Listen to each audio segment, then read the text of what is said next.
Eu estava louca para te contar essa história.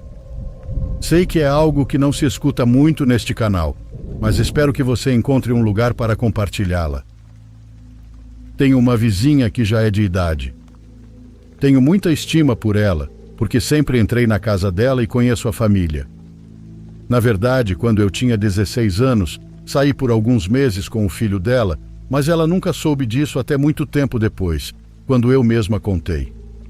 Bom, acontece que hoje em dia a senhora está completamente sozinha, porque esse filho de quem falei não a visita e raramente liga para ela. Para não ficar tão desprotegida, ela faz companhia para si mesma com um pastor alemão. Você pode imaginar como é difícil para ela levar o cachorro para passear e fazer as necessidades. No começo ela deixava que ele fizesse no quintal, mas limpar aquilo era um grande incômodo. Eu até a ajudei algumas vezes, mas justamente por isso eu não tenho cachorros, porque não gosto de lidar com sujeira. Um dia consegui o contato de um rapaz que passeava com cães no bairro. Era um jovem de uns 24 anos que estava terminando a faculdade e aproveitava algumas horas da tarde para fazer esse trabalho, que o ajudava bastante a continuar os estudos. Juro que foi um grande alívio para Dona Ana. A senhora passou a confiar tanto no rapaz que até lhe deu as chaves da casa. Todas as noites, poucos minutos antes das 7, Omar entrava na casa e ia direto ao quintal para pegar o cachorro. Do lado de fora, enquanto esperava, deixava a bicicleta acorrentada a um poste, e nela ficavam amarrados um ou outro cachorro que também fazia parte do passeio. Ele estava contratado por 2 horas, então o cão sempre voltava entre 9 e 9h15 da noite. Na noite em que aconteceu o que vou te contar, já eram 11 horas e não havia absolutamente nenhum sinal de Omar. A senhora esperou um pouco, imaginando que o rapaz poderia estar resolvendo algum problema com outro cachorro ou com algum dono, mas depois de 2 horas, Dona Ana já estava muito preocupada. Antes da meia-noite, ela me ligou. Eu estava separando alguns bordados, mas assim que terminei, fui até a casa dela. Quando me contou o que estava acontecendo, ficamos preocupadas. Não só com o cachorro, mas também com o rapaz. Naquela época, ele ainda morava no bairro e eu sabia qual era o endereço dele. Esperei Dona Ana subir para se trocar para irmos procurá-lo juntas, quando de repente ouvi barulhos no portão e latidos do lado de fora. Quando olhei para a rua, percebi que era justamente o cachorro que a senhora estava esperando. O estranho é que ele estava sozinho. Abri a porta e depois o portão, mas o cão não conseguiu entrar porque ainda estava preso à bicicleta. Foi nesse momento que percebi que algo muito ruim havia acontecido. O rapaz não estava em lugar nenhum. Quando levantei a bicicleta, vi que ela estava muito arranhada, o que mostrava que o cachorro a havia arrastado por uma distância muito grande. Depois de explicar isso para a senhora, fomos procurar o rapaz. Primeiro passamos na casa dele para avisar. Na porta encontramos a mãe dele, que já estava cansada de olhar para o fim da rua esperando que o filho aparecesse. Nós 3 caminhamos até a praça, que era onde geralmente se via o rapaz passeando com sua pequena matilha, cujas guias ele amarrava no assento da bicicleta. Por sorte, o encontramos quase 20 minutos depois de começar a busca. No corredor que leva até a igreja, a uns 30 passos da entrada, estava Omar sentado no chão, encostado em um grande vaso de plantas. Ele parecia desorientado e estava pálido. Nós o ajudamos a voltar para casa, onde já o esperava uma prima que havia acabado de se formar em medicina.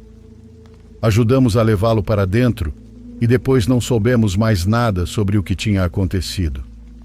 Isso até 2 dias depois, quando ele foi pedir desculpas à minha vizinha e dar uma explicação.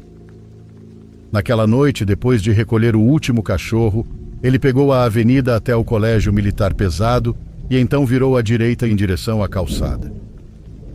Depois de atravessar uma das faixas da avenida, entrou em um longo corredor arborizado que leva até a entrada da igreja. Esse grande caminho é usado pelos peregrinos para caminharem separados dos carros. Omar nos contou que quando estava prestes a chegar à esplanada, viu algumas luzes sobrevoando o morro. Disse que atravessou uma rua sem nem olhar para os carros, porque houve um momento em que aquelas luzes o deixaram em um tipo de transe hipnótico. As luzes começaram a ficar cada vez mais intensas e pareciam focadas especificamente nele.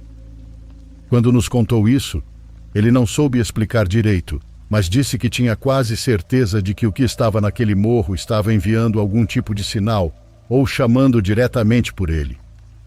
O que aconteceu em seguida foi que as duas luzes começaram a piscar e a se aproximar. Omar contou que nesse momento começou a sentir o corpo leve.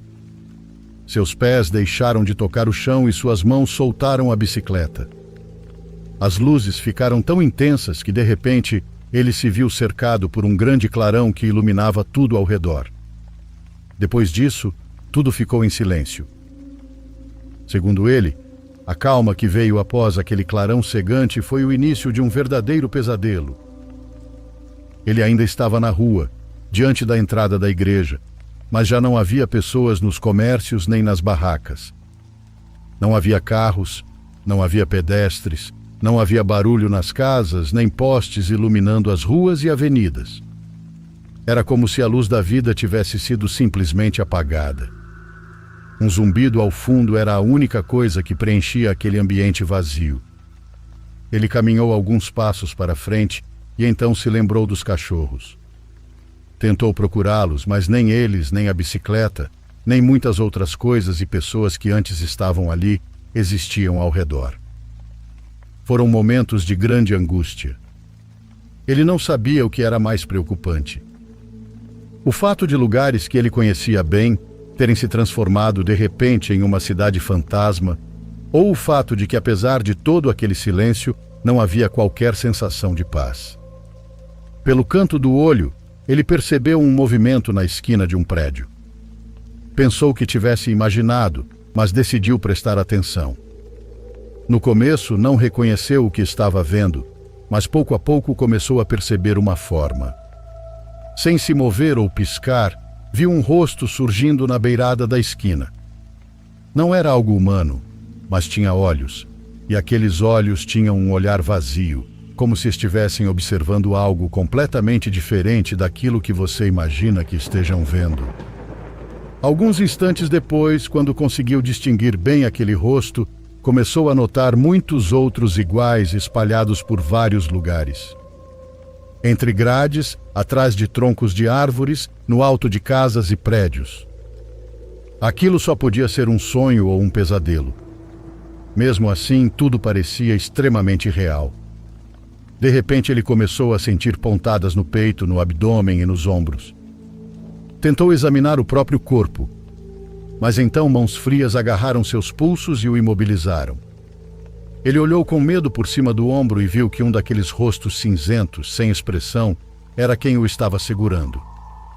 Tentou gritar, mas apenas abriu a boca. Sentiu o esforço no estômago e na garganta, mas não saiu nem o menor som. O ar que respirava era tão denso e pesado que, de repente, ele sentiu como se estivesse debaixo d'água. Foi exatamente nesse momento que tudo aquilo que o observava começou a se aproximar. Os rostos horríveis saíram de seus esconderijos.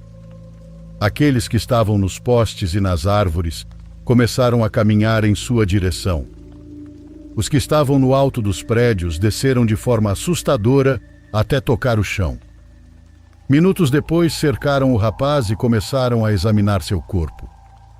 Ele não conseguiu ver exatamente o que estavam fazendo, porque em certo momento algumas gotas caíram em seus olhos, deixando sua visão embaçada. Sentiu perfurações por todo o corpo e, de repente, como se estivesse em uma sala de cirurgia, passaram sondas por todos os seus orifícios.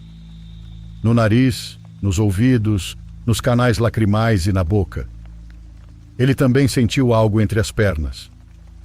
De um momento para outro, ele já não estava mais nas ruas da igreja. Seu corpo estava tão leve que ele não conseguia distinguir onde era cima ou baixo. Quando percebeu que suas mãos estavam livres, esfregou os olhos e finalmente conseguiu ver o que havia ao redor. Parecia que ele estava vendo as ruas do bairro de muito alto.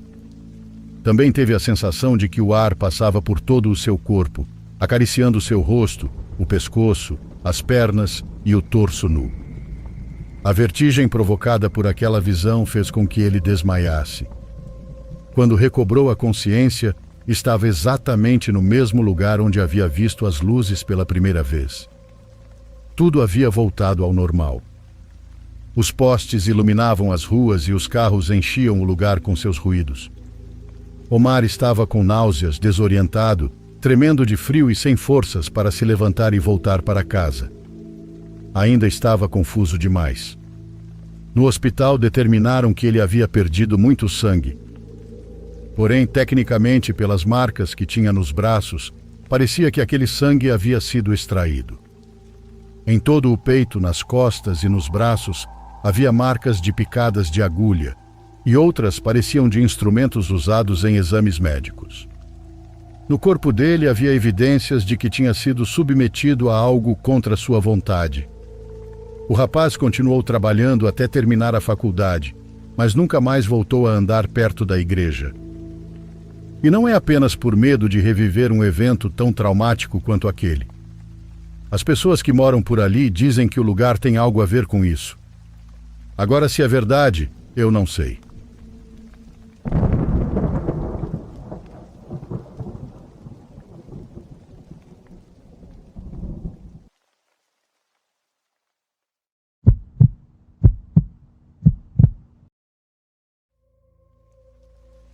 Olá, comunidade do Diário. Já faz um tempo que quero compartilhar com vocês um acontecimento, mas por alguma razão estranha o texto sempre acaba sendo apagado ou o próprio aplicativo me tira da página. Espero que hoje não aconteça o mesmo. Faz poucos meses que comecei a escutar o canal de vocês.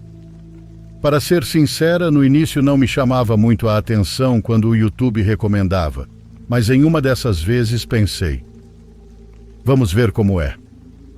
E olha, acabei ficando fascinada. Ao ouvir os relatos, e pouco a pouco sentir uma certa identificação com eles, lembrei que na minha infância também vivi alguns acontecimentos difíceis de acreditar. Coisas que ficaram guardadas como memórias confusas, como se eu mesma tentasse me convencer de que aquilo nunca aconteceu. Quero compartilhar um deles que, sinceramente, agora que recordo, ainda me arrepia. Eu sou natural de Contagem, no estado de Minas Gerais. Atualmente tenho 29 anos e moro em Belo Horizonte. Quando eu tinha 8 ou 9 anos, nos mudamos para um conjunto habitacional onde meu pai, por causa do trabalho, conseguiu comprar uma casa. É a mesma casa onde hoje ainda vivem minha mãe e meus irmãos. Lembro que quando chegamos, os vizinhos nos receberam com muita simpatia. Em especial um senhor que morava ao lado da nossa casa. O senhor Sérgio.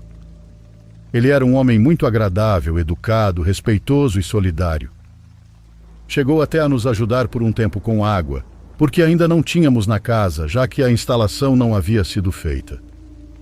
Ele também organizava, junto com outros vizinhos, pequenas reuniões em que distribuíam coisas para as pessoas do bairro em datas comemorativas, como o Dia das Crianças e o Dia das Mães.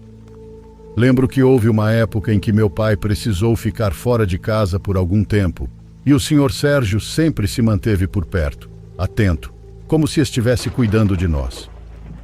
Com o passar do tempo, o Sr. Sérgio ficou doente.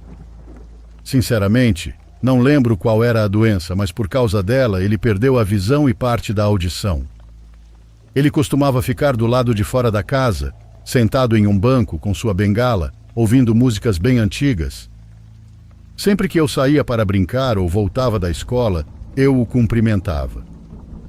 "Boa tarde, Sr. Sérgio", eu dizia em voz alta para que ele conseguisse me ouvir. "Boa tarde, filhinha", ele respondia.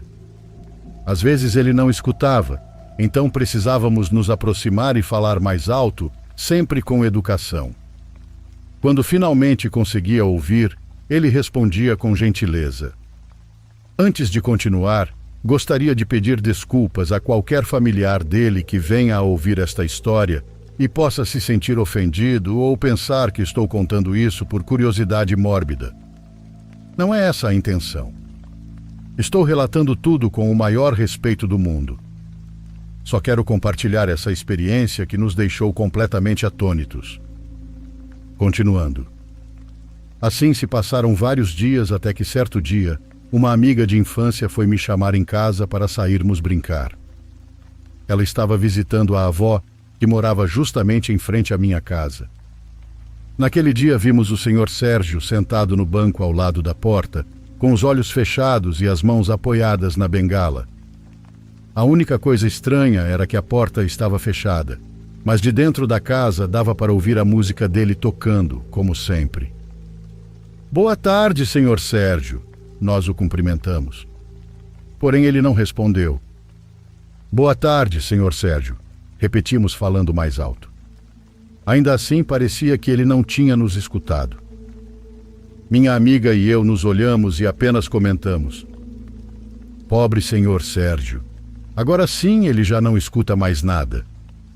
Mesmo assim tentamos mais uma vez. Nos aproximamos um pouco e gritamos ainda mais alto: "Boa tarde, Sr. Sérgio."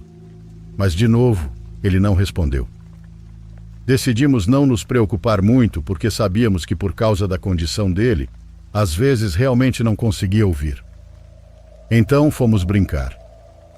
Não me lembro exatamente se foi no dia seguinte ou 2 dias depois, mas de repente começou um grande alvoroço do lado de fora.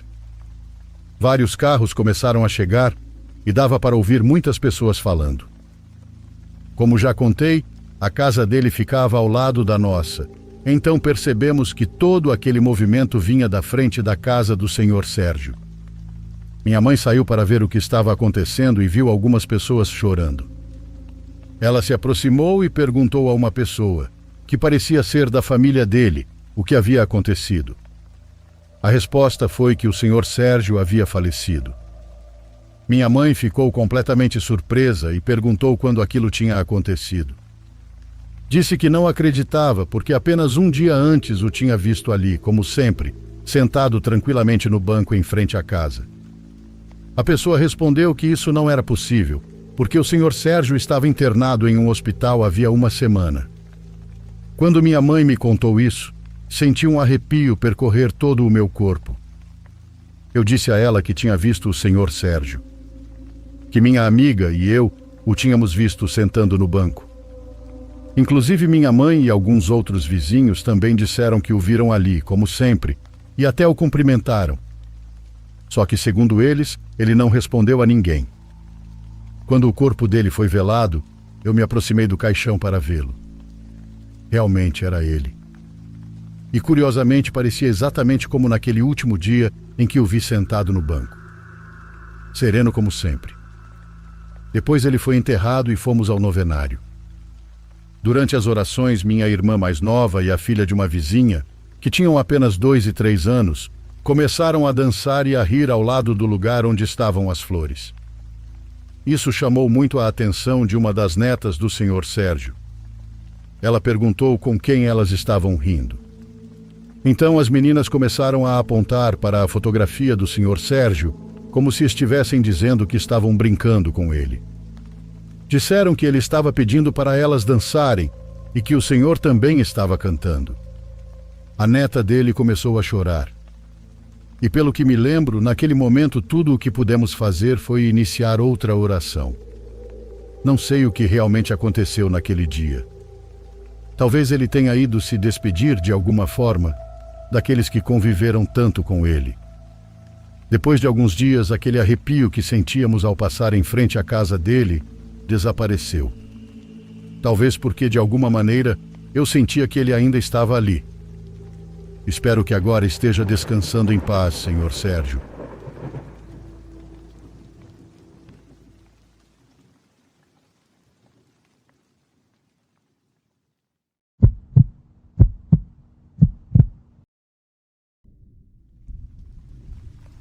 Eu sempre vivi da madeira. Hoje em dia o pessoal mais novo chama tudo de artesanato, mas na minha época, lá pro começo dos anos 80, eu era só um entalhador tentando ganhar a vida. Fazia de tudo um pouco. imagens de santos, peças de decoração para a sala e uns bichos esculpidos que o pessoal da cidade adorava comprar quando passava de carro pela rodovia. Eu morava no interior de São Paulo, numa região cercada por fazendas antigas e uns pedaços de mata fechada que ninguém nem sabia direito a quem pertenciam. O segredo do meu trabalho sempre foi a matéria-prima. Não adianta você ter a mão boa para esculpir se a madeira é ruim. Por causa disso, eu vivia caçando árvore caída ou pedaço de tronco de qualidade no meio do mato. Foi num mês de agosto, época de seca e poeira, que um conhecido me falou de uma reserva antiga.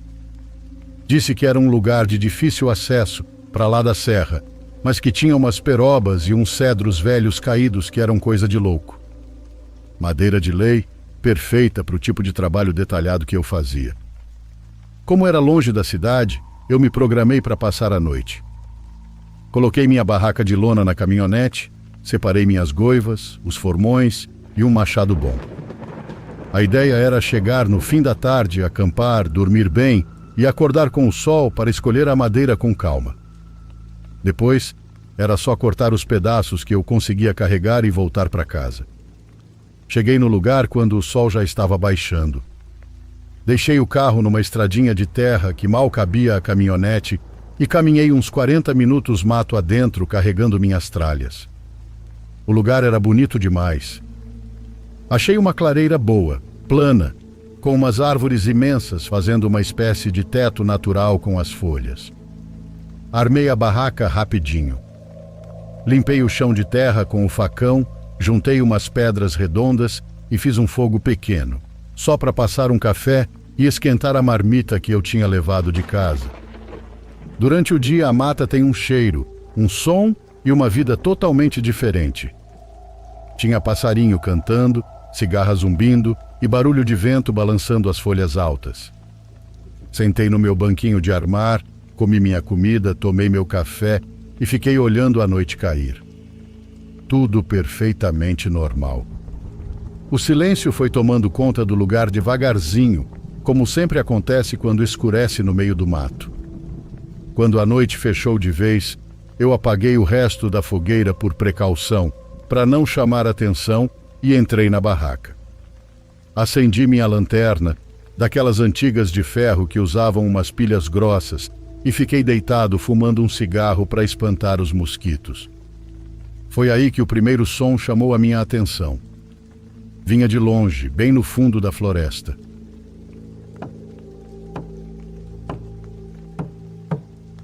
Alguém estava cortando uma árvore. Minha primeira reação foi achar estranho.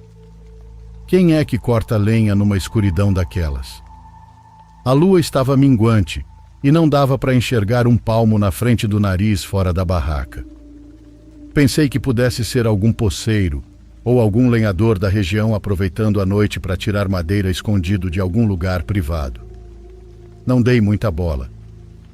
Apaguei o cigarro, virei para o lado e fechei o olho. Mas o bendito do barulho não parava. E o pior é que ele mudava de lugar. Uma hora o som do machado vinha da minha esquerda, meio longe. Passavam uns 10 minutos de silêncio absoluto e o barulho recomeçava. Só que agora parecia vir da minha direita e um pouco mais perto. Eu me sentei e comecei a prestar mais atenção. Aquele ritmo não era normal e o eco que a batida fazia na mata escura me dava um frio na espinha que eu não conseguia explicar racionalmente. Lá para meia-noite, a coisa piorou de vez. Entre uma sequência de machadadas e outra, eu comecei a ouvir passos. Não era barulho de bicho pequeno fuçando o chão, eram passos pesados. Eu ouvia os galhos secos estalando e as folhas sendo esmagadas. E o pior é que os passos estavam ao redor do meu acampamento. Alguém ou alguma coisa estava andando em círculos, mantendo uma certa distância da minha barraca. Meu coração disparou de um jeito que eu achei que ia infartar ali mesmo. Mesmo sendo a vida inteira do interior, eu sempre fui meio cagão para as coisas. Eu conheço onça, e aquilo não era bicho. O caminhar era de 2 pernas. Peguei minha lanterna pesada Destravei o facão que estava do meu lado e tomei coragem. Abri o zíper da barraca de uma vez só e joguei a luz da lanterna para fora. O feixe de luz cortou a escuridão, iluminando os troncos das árvores e a vegetação ao redor. Varri a clareira inteira com a luz. Nada. Nem bicho, nem gente. O mato estava estático, num silêncio mortal. Não tinha nem vento para mexer uma folha. Voltei para dentro da barraca, fechei o zíper e fiquei sentado, segurando o facão com as duas mãos. Eu estava suando frio. O silêncio durou uns 15 minutos. Achei que quem quer que fosse tinha percebido que eu estava acordado e tinha ido embora. Foi então que o machado bateu de novo. Só que dessa vez soou como se estivesse a uns 3 metros da minha cabeça. O estrondo foi absurdo. Pá! Foi tão perto que eu senti a vibração no chão. Era o som exato de um machado rasgando a madeira de uma árvore enorme. Em seguida veio outro golpe. E mais um. A força era descomunal. Eu dei um pulo, abri a barraca quase rasgando a lona e saltei para fora com a lanterna e o facão na mão. Eu estava em pânico, mas estava pronto para encarar o lenhador maluco que estava tentando me assustar no meio do nada. Apontei a luz exatamente para o lugar de onde o som tinha vindo. Era do lado de um jequitibá gigante, bem na beira da clareira onde eu estava acampado. Não tinha ninguém. Eu cheguei perto, iluminando tudo. A casca do jequitibá estava intacta. Não tinha marca de corte, não tinha lasca de madeira no chão e não tinha um farelo de serragem. Não tinha uma folha fora do lugar. Eu fiquei parado ali no escuro, respirando fundo, sentindo um terror que eu nunca achei que o corpo pudesse aguentar. É um medo que congela o sangue. A sensação clara, pesada e absoluta de que eu estava sendo observado por algo que estava bem ali na minha frente, mas que eu não conseguia ver. Algo que simplesmente não queria ser visto. Voltei para a barraca andando de costas. Não preguei o olho um segundo sequer. Passei o resto da madrugada sentado, agarrado no cabo do facão, ouvindo aquele show de horrores. As machadadas continuaram a noite toda. Apareciam longe, depois perto de novo, depois sumiam completamente. Os passos voltavam a rodear a barraca, arrastando nas folhas e quebrando galhos secos. E aquela sensação de presença opressora não me largava por um minuto. A madrugada pareceu durar um ano inteiro. Eu orava do meu jeito, suava frio e esperava o sol aparecer. Quando as primeiras luzes da manhã finalmente clarearam a lona da barraca, o barulho parou de uma vez. O silêncio voltou. Logo em seguida, os passarinhos começaram a cantar, como se o mundo tivesse voltado ao normal num estalar de dedos. Eu saí da barraca me sentindo moído, como se tivesse apanhado. A luz do dia me deu um pingo de coragem e eu resolvi investigar. Andei pela clareira inteira. Fui até os pontos exatos onde eu tinha ouvido as machadadas mais fortes e próximas. Procurei marcas no chão, galhos quebrados na altura de um homem, qualquer coisa que provasse que alguém esteve ali fazendo alguma brincadeira de mau gosto comigo. Não encontrei absolutamente nada. Nenhuma árvore com marca. Nenhum rastro de pessoa. Apenas as minhas próprias pegadas de quando cheguei e de quando saí correndo com a lanterna de madrugada. Não tinha explicação para o que eu passei naquelas horas de escuridão. Não pensei 2 vezes. Desmontei a barraca de qualquer jeito, soquei a lona na mochila, esqueci metade das panelas e ferramentas para trás e andei até a caminhonete no passo mais rápido que minhas pernas conseguiam dar. Eu olhava para trás o tempo todo, achando que alguma coisa ia sair do meio das árvores. Nunca mais pisei naquele lugar. Aquela foi a noite mais bizarra e terrível da minha vida. Eu não sei no que as pessoas acreditam, o que é folclore ou o que o povo inventa por aí, mas eu tenho certeza absoluta que aquilo que rodeou minha barraca não era ninguém trabalhando na mata. Era algo sobrenatural, algo antigo que mora lá dentro e que eu espero até hoje nunca mais cruzar o caminho.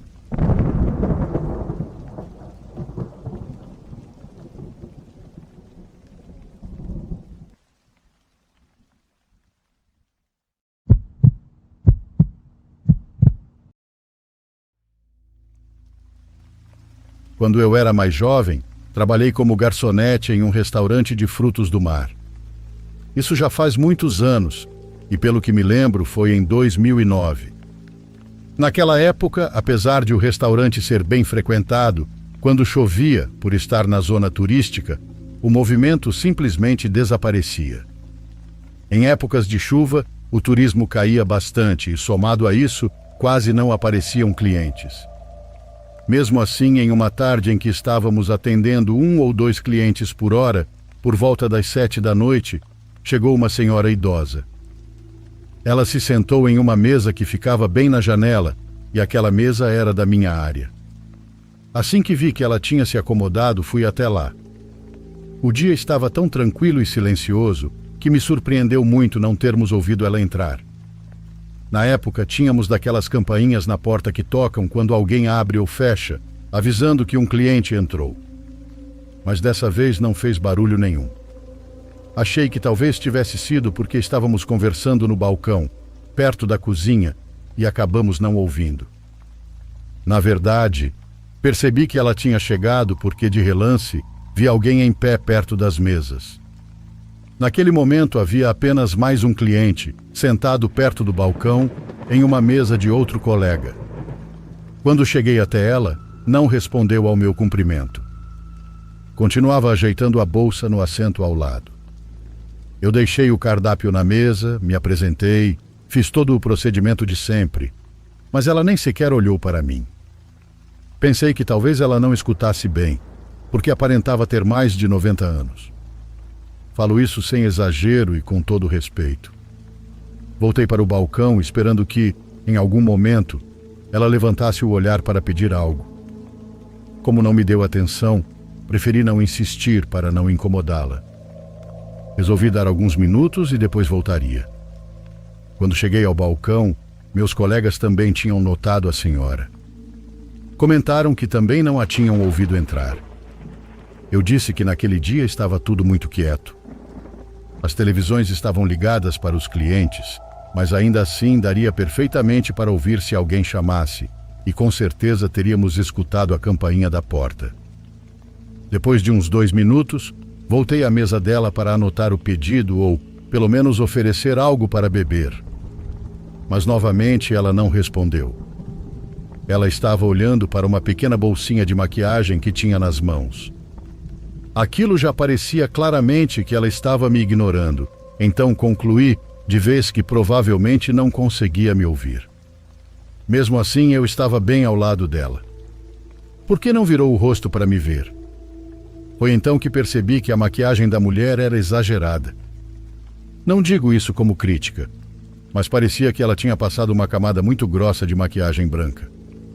A senhora já era muito pálida naturalmente, e aquele tom deixava o rosto dela ainda mais branco. Era algo curioso de se ver. Cheguei até a pensar que talvez ela também não enxergasse, porque usava óculos de sol muito escuros, mesmo com o dia chuvoso e o ambiente bem escuro. Mas enfim, cada um tem suas manias. Como eu não sabia muito bem o que fazer, apenas disse que voltaria em alguns minutos para anotar o pedido. Voltei para o balcão e não vou mentir. Já estava um pouco irritada. Meus colegas estavam cada um ocupado com suas coisas lá na cozinha. Assim que cheguei, uma colega voltou do banheiro com cara de poucos amigos. Perguntei se estava tudo bem. Só de olhar para ela dava para ver que estava irritada. Eu já a conhecia bem. Ela respondeu: "Sim, está tudo bem. É que a senhora da sua mesa, quando eu estava indo entrar no último banheiro, saiu de um dos boxes e me deu um susto. Mas não foi por acaso, Nádia. Ela bateu o pé no chão com força, de propósito, e depois riu na minha cara quando viu que eu tinha me assustado." Ela continuou contando: "Eu levei na brincadeira e não tive problema com isso." Ela fechou a porta do banheiro de novo e voltou para dentro do box. Eu disfarcei o susto, sorri para ela e entrei no banheiro ao lado. Então eu ouvi quando ela baixou a tampa do vaso e depois ouvi ela subir em cima da tampa. Eu ouvi claramente quando ela pisou ali, Nádia. E eu vi. Ela estava tentando olhar por cima da divisória do banheiro na minha direção. Eu só consegui ver o cabelo dela porque saí correndo de lá de tanta raiva. Não sei a quem devo avisar, se devemos pedir para ela sair ou se ela não está bem da cabeça, porque... Ela parou de falar do nada. Então ficou olhando fixamente para a minha mesa, onde estava sentada a mesma senhora de quem ela estava falando. Aquela que segundos antes ela dizia ter encontrado no banheiro. Quando minha colega saiu do banheiro, a mulher tinha ficado dentro do box. Não teria como, em poucos segundos, sair de lá, caminhar até o salão e sentar na mesa. Ainda mais porque eu tinha acabado de sair dali depois de tentar atendê-la. Minha amiga a tinha visto no banheiro enquanto eu a via sentada na mesa. Ou seja, nós duas tínhamos interagido com ela ao mesmo tempo em 2 lugares diferentes do restaurante. Foi então que, de repente, a senhora levantou a cabeça desde a mesa. Até aquele momento ela nunca tinha olhado para mim. Mas justamente naquele instante, enquanto eu e minha amiga estávamos falando dela, ela olhou na nossa direção. E isso era impossível de ter ouvido, porque estávamos sussurrando no balcão, bem longe. Ela apenas se levantou. Eu posso apostar que ela deu um leve sorriso para nós. E então foi embora. Dessa vez a campainha da porta tocou. Naquele momento só eu e minha amiga percebemos o que tinha acontecido. Ninguém mais viu a mulher sair. Minha colega até correu de volta ao banheiro para ver se por acaso tinha confundido aquela senhora com outra pessoa. Mas voltou segundos depois dizendo que não havia ninguém lá dentro. Até hoje não entendemos o que aconteceu. Quem era aquela mulher, nem como ela conseguiu fazer aquilo. O que ela estava fazendo ali? E bom, essa é a minha história. Se alguém já passou por algo parecido, eu gostaria muito de ler os relatos de vocês. Talvez assim eu consiga ter alguma ideia do que foi aquilo.